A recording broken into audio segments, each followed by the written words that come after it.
കഴിഞ്ഞ ദിവസം ഉണ്ടായ തിരുവനന്തപുരം പേട്ടയിൽ ബിഹാർ സ്വദേശികളുടെ കുഞ്ഞിനെ കാണാതായ സംഭവം പോലീസിന്റെ സമഗ്ര അന്വേഷണം ഇപ്പോൾ ഈ കേസുമായി ബന്ധപ്പെട്ട് പുരോഗമിക്കുന്ന ഘട്ടമാണ്. ഈ കുഞ്ഞിനെ സംബന്ധിച്ച് രേഖകൾ ഹാജരാക്കാൻ കുടുംബത്തിന് ഇതുവരെ കഴിഞ്ഞിട്ടില്ല. അതിനാൽ DNA പരിശോധന നടത്തിയിട്ടുണ്ടായിരുന്നു. ഇതിന്റെ ഫലമാണ് ഇപ്പോൾ പോലീസ് കാത്തിരിക്കുന്നത്. സ്വദേശത്തും മാതാപിതാക്കളെ പറ്റി അന്വേഷണം ഇപ്പോൾ നടത്തിക്കൊണ്ടിരിക്കുകയാണ്. 2 വയസ്സുകാരി എങ്ങനെ ബ്രഹ്മോസിന് പിന്നിലെ പൊന്തക്കാട്ടിലെത്തി എന്നതിലാണ് ഇപ്പോൾ ദുരൂഹത തുടരുന്നത്. VS അനുരാഗ് തിരുവനന്തപുരത്ത് നിന്നും ഈ വാർത്തയുടെ കൂടുതൽ വിവരങ്ങളുമായി ചേരുന്നുണ്ട്. Good morning Anurag. Good morning Kavya. പോലീസിനെ സംബന്ധിച്ചിടത്തോളം അന്വേഷണത്തിന്റെ ഒരു അടുത്ത ഘട്ടമാണ് എന്ന് പറയേണ്ടി വരും. പ്രത്യേകിച്ച് DNA പരിശോധനാ ഫലം ഈ ഒരു കുട്ടിയുടെ തിരോധാനവുമായി ബന്ധപ്പെട്ട ഏറ്റവും നിർണായകമാവുകയാണ് അടുത്ത ഘട്ടം അന്വേഷണത്തിൽ.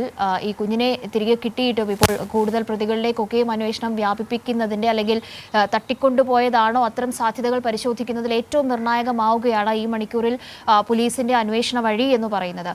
എന്താണ് ഇപ്പോൾ ഔദ്യോഗികമായി ലഭിക്കുന്ന വിവരങ്ങൾ? പ്രധാനമായും കാവ്യ സൂചിപ്പിച്ചതുപോലെ തന്നെ കുഞ്ഞ് എങ്ങനെ ഇവിടെ എത്തി എന്നുള്ളതാണ് ഇപ്പോഴും ദുരൂഹമായി തുടരുന്നത്. കാരണം ഇവർ ഉറങ്ങിക്കിടന്ന ഇടം അവിടെ നിന്ന് 500 മീറ്റർ അകലെ 5 അടി താഴ്ചയുള്ള ഒരു കിടങ്ങിലേക്ക് കുട്ടി എങ്ങനെ എത്തി, അതിലുള്ള ദുരൂഹത ഇപ്പോഴും നീങ്ങുന്നില്ല എന്നുള്ളത് തന്നെയാണ്.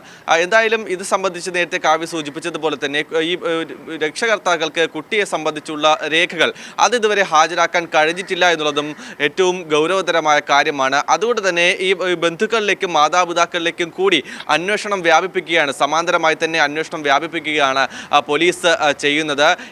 ഇവരുടെ സ്വദേശത്ത് ബീഹാറിലും അതിനൊപ്പം തന്നെ ഇവർ ഹൈദരാബാദിൽ പിന്നീട് താമസമാക്കിയിട്ടുണ്ട് എന്നും പറയുന്നുണ്ട്. അതുകൊണ്ട് തന്നെ ഇവർ താമസിച്ചിട്ടുള്ള സ്ഥലങ്ങളിലെല്ലാം പോലീസ് ഇപ്പോൾ വ്യാപകമായി തന്നെ അന്വേഷണം നടത്തി വരികയാണ്. അതിനൊപ്പം തന്നെ ഇവരുടെ DNA പരിശോധനാ ഫലം കഴിഞ്ഞ ദിവസം സാമ്പിൾ ശേഖരിച്ച് ഫോറൻസിക് ലാബിൽ അയച്ചിട്ടുണ്ടായിരുന്നു. ഈ സാമ്പിൾ പരിശോധനാ ഫലം കൂടി പോലീസ് കാത്തിരിക്കുകയാണ്. ഒപ്പം തന്നെ കുട്ടിയുടെ രക്ത സാമ്പിൾ കൂടി ശേഖരിച്ചിട്ടുണ്ടായിരുന്നു. ഏതെങ്കിലും തരത്തിൽ മദ്യമോ മയക്കുമരുന്നോ നൽകിയിട്ടുണ്ടോ എന്നടക്കമുള്ള കാര്യങ്ങൾ പരിശോധിക്കാൻ. അങ്ങനെ സമഗ്രമായ അന്വേഷണം തന്നെയാണ് ഈ കേസിൽ നടത്തി വരുന്നത്.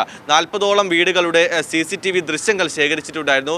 ഏറ്റവും പ്രധാനമായും വെല്ലുവിളിയാകുന്നത് ഈ സമയത്ത് അത് തട്ടിക്കൊണ്ടു പോയതാണോ, അല്ലെങ്കിൽ കുട്ടി നടന്നു പോയി അവിടെ എത്തിയതാണോ, അല്ലെങ്കിൽ ആരെങ്കിലും എടുത്ത് മാറ്റിയതാണോ എന്നടക്കമുള്ള കാര്യങ്ങളിൽ ഇപ്പോഴും ഉത്തരമില്ലാതെ അത് ചോദ്യചിഹ്നമായി തന്നെ തുടരുകയാണ്. ഇതിൽ ആ പ്രദേശത്തെ കുട്ടിയെ കണ്ടെത്തിയ പ്രദേശത്തൊന്നും CCTV ദൃശ്യങ്ങൾ ലഭ്യമായിട്ടില്ല എന്നുള്ളതാണ് തിരിച്ചടിയാകുന്നത്. കാരണം ഏതെങ്കിലും തരത്തിൽ ആ കുട്ടി കിടന്ന ഇടത്തോ അല്ലെങ്കിൽ ഈ എത്തിയ സ്ഥലത്ത് ഇത്രയും ദൂരങ്ങളിൽ ലഭിക്കാവുന്ന ദൃശ്യങ്ങൾ ആ തരത്തിലൊരു CCTVയും സ്ഥാപിച്ചിട്ടില്ല. കാരണം അത് സഞ്ചാരയോഗ്യമായ പാതയല്ല, അവിടെയൊന്നും തന്നെയും മറ്റ് വീടുകളോ ഒന്നുമില്ല, എല്ലാം പൊന്തക്കാടുകളാണ്. അങ്ങനെ ആ സ്ഥലം ഒരു ദുരൂഹമായി തന്നെ തുടരുകയാണ്. എന്തായാലും പോലീസ് വ്യാപകമായി തന്നെ അന്വേഷണം നടത്തുന്നു. ആ സമയത്ത് ഡോഗ് സ്ക്വാഡ് പരിശോധന നടത്തി. ഫോറൻസിക് സംഘം DCPയുടെ നേതൃത്വത്തിലാണ് ഫോറൻസിക് സംഘം എത്തി വിശദമായ പരിശോധന അല്ലെങ്കിൽ തെളിവ് ശേഖരണം നടത്തിയത്. എന്തായാലും ഇതിൽ ചുരുളഴിക്കാനുള്ള ദൂരം അത് അല്പം ദൂരം കൂടിയേ ഉള്ളൂ എന്നുള്ള കാര്യമാണ് ഇപ്പോൾ പോലീസ് പറയുന്നത്. എന്തായാലും സമാന്തരമായി തന്നെ എല്ലായിടത്തും പരിശോധന നടത്തുന്നു. കുട്ടിയെ സംബന്ധിച്ച് ഒരു രേഖയും ഇവർക്ക് ഇതുവരെ ഹാജരാക്കാനായിട്ടില്ല. അതിനൊപ്പം തന്നെ ഇവർ പലയിടങ്ങളിലും സഞ്ചരിച്ചത് വിമാനങ്ങളിലാണ്. അന്ന് ഈ കുഞ്ഞിനെ കാണാതായ ദിവസം തന്നെ ഇവരുടെ ബന്ധുക്കളെ പോലീസ് വിളിച്ചു വരുത്തിയിട്ടുണ്ടായിരുന്നു പേട്ട പോലീസ് സ്റ്റേഷനിലേക്ക്. അന്ന് ഈ ബന്ധുക്കൾ എത്തിയത് വിമാനത്തിലാണ് എന്നുള്ളതാണ് പോലീസ് കണ്ടെത്തിയിരിക്കുന്നത്. അങ്ങനെ ഇവരുടെ ബാങ്ക് അക്കൗണ്ടുകൾ കൂടി പോലീസ് വ്യാപകമായി പരിശോധിക്കുന്നുണ്ട്. കാരണം ഇത്തരത്തിൽ ബൾക്ക് എമൗണ്ടുകൾ ഇവരുടെ അക്കൗണ്ടുകളിലേക്ക് എത്തിയിട്ടുണ്ടോ, അങ്ങനെയാണെങ്കിൽ ഇതിൻ്റെ ഉറവിടം എവിടെ നിന്നാണ് എന്നടക്കമുള്ള കാര്യങ്ങളാണ് പരിശോധിക്കുന്നത്. അങ്ങനെ കുട്ടികളുടെ ബന്ധുക്കളിലേക്ക് കൂടി ഈ അന്വേഷണം വ്യാപിക്കുന്നു എന്നുള്ളതാണ് ഈ ഘട്ടത്തിൽ മനസ്സിലാക്കുന്നത്.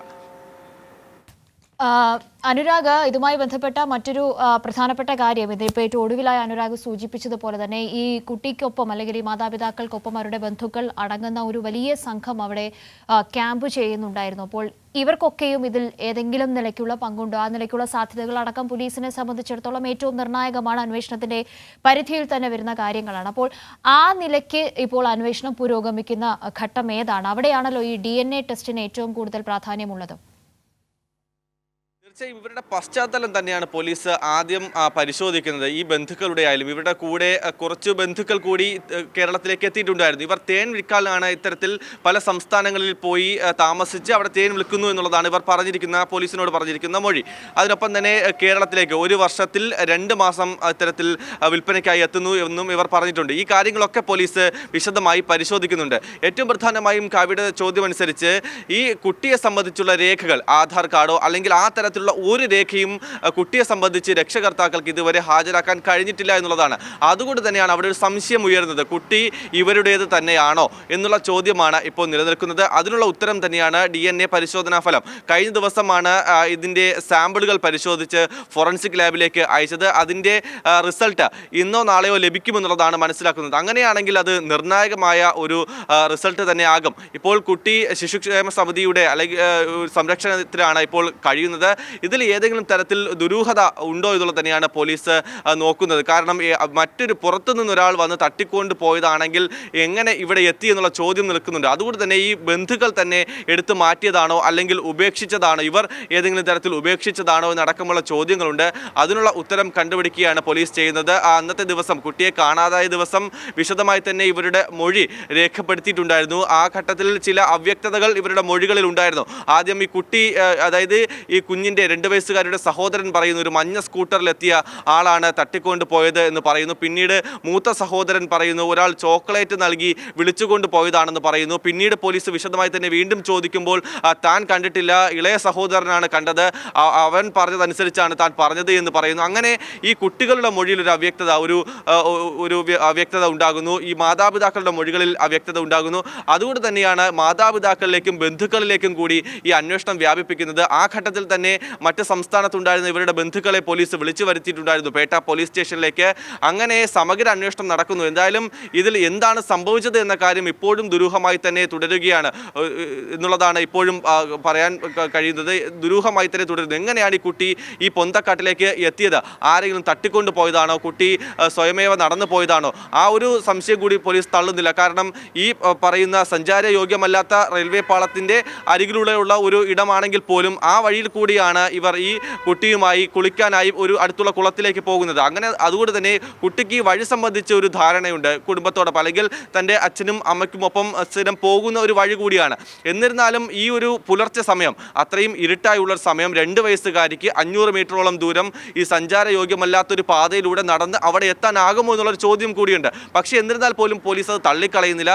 2 വയസ്സുകാരി അതുകൊണ്ട് തന്നെ ഈ കുട്ടിയുടെ മൊഴി എടുക്കുന്നതിൽ ഒരു പ്രയാസമുണ്ട്. അതുകൊണ്ട് തന്നെ പോലീസിന് ഈ കേസിൽ ഒരു വെല്ലുവിളികൾ ധാരാളമുണ്ട്. എന്നിരുന്നാൽ തന്നെയും ചുരുളഴിക്കാൻ കഴിയുമെന്നുള്ള പ്രതീക്ഷയിൽ തന്നെയാണ് സമഗ്രമായ അന്വേഷണം നടത്തി മുന്നോട്ട് പോകുന്നത്.